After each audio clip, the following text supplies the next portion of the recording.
Welcome to the Angus Report, a news program for cattle producers. From American Angus Association headquarters in St. Joseph, Missouri, we bring you the week's top headlines, including a new BSE designation. We discuss EPA's proposed rules regarding water regulation.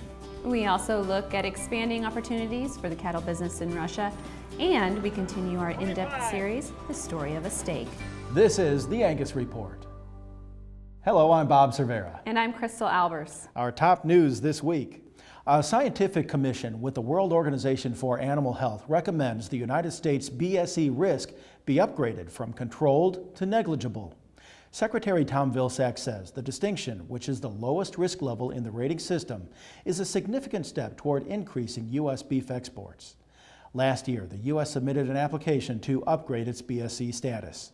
In its review, the commission stated BSE surveillance and safeguards in the United States are strong. Industry representatives have praised the country's long-standing series of interlocking safeguards that protect public and animal health.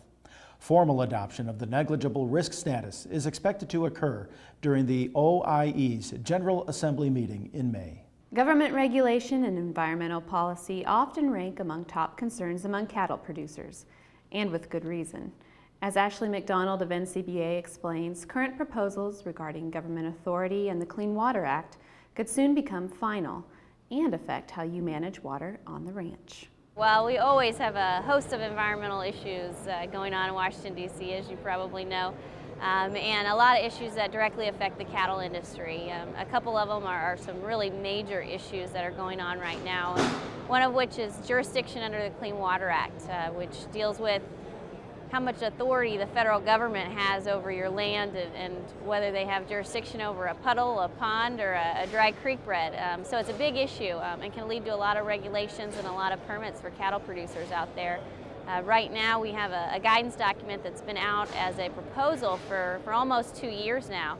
And we are expecting that to become a final document at any time. It really could affect almost anything on a ranch that you want to do, build, expand, or anything like that. So tons of issues. That's just under one program.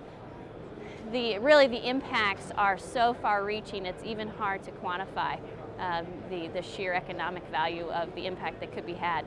McDonald suggests cattle producers contact their elected officials to raise concerns about EPA's proposals regarding water regulation. We'll continue to report on this story as it develops. An ambitious project in Russia is creating a cattle movement that's being compared to the American cattle drives of the late 1800s. The Russian government is implementing an almost $1 billion investment project to revitalize the country's agricultural sector, and much of the funding is being used to build domestic beef supply. That's giving Russian citizens plenty of incentive to import cattle, most notably Angus cattle, to regions like Bryansk, located 200 miles south of Moscow. There you'll find one of Russia's fastest growing agricultural operations, Miratorg, which plans to significantly expand its operations in the coming years. We have a very large client in our country. This is Miratorg, and it's the largest operation, not only in the country, but probably worldwide. They are currently building their seed stock, which is now about 58,000 cattle, and they are aiming to start their own production of beef, and they want to get about 500,000 commercial cattle of their own production. Mainly the cattle genetics, which is coming to Russia now, is of American origin. We have a number of other operations in Russia, mainly in the central Russia. For the time being, the real beef industry is about probably, if I'm not mistaken, 1 million cattle. The opportunities for the American producers of beef genetics are huge. The Angus Foundation is accepting donations for Angus enthusiasts wanting to leave their legacy permanently at American Angus Association headquarters. Supporters of the Angus breed can make a tax-deductible gift to be recognized on a granite paver that will be included in the association's remodeled entrance walkway. This once-in-a-lifetime offer ends July 1st.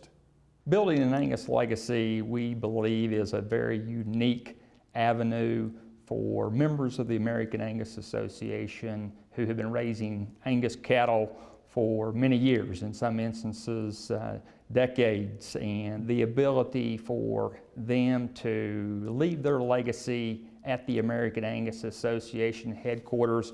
Another opportunity to combine that with the Angus Foundation to help raise funds for education, youth, and research. We have 3 different size options. We have the opportunity to allow people to make a donation and have their names, farm or ranch names, whatever they would like, engraved into a granite planter. And we're actually auctioning the first one of those 4 planters off on angustradingpost.com. The granite pavers are limited in number and come in a variety of sizes. Visit angusfoundation.org to learn more.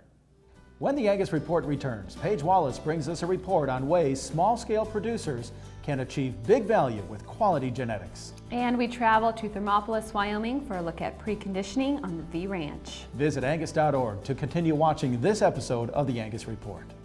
When it comes to buying or selling top quality Angus cattle, experience matters. Visit cotton-associates.com. That's cotton-associates.com to learn about our Angus sales.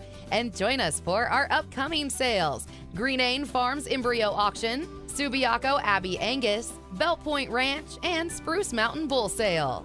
Working together, succeeding together. That's Cotton & Associates.